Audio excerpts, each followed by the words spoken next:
अस्सलाम वालेकुम प्यारे बच्चों, मैं हूँ आपकी दोस्त डॉली। मैं एनकेएस टीवी पर आपके लिए लाई हूँ अच्छी सी बातें। दोस्तों, अगर आपने एनकेएस टीवी को सब्सक्राइब नहीं किया तो इसे जल्दी से सब्सक्राइब कर लें। तो चलिए देखते हैं आज की वीडियो।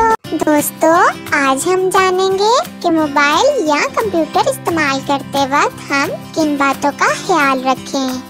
किसी का भी मोबाइल बगैर इजाजत इस्तेमाल ना करें, चाहे वो आपके वालिदैन ही का क्यों ना हो।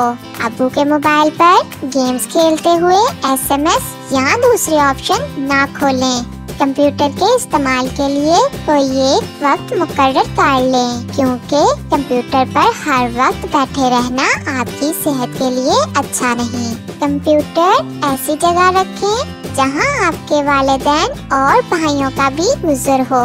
मोबाइल से अपनी और दोस्तों की उल्टी सीधी तस्वीरें उतारकर शेयर करना अच्छी आदत नहीं।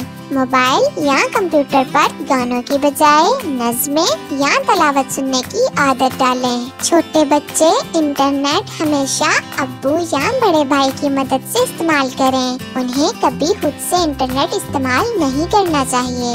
मोबाइल या कंप्यूटर इस्तेमाल करते हुए ये जरूर चेक कर लें कि कहीं शैतान खुश तो नहीं हो रहा। दोस्तों, नीचे कमेंट करके बताइए कि आप अपने मोबाइल या कंप्यूटर में क्या देखना या सुनना पसंद करते हैं।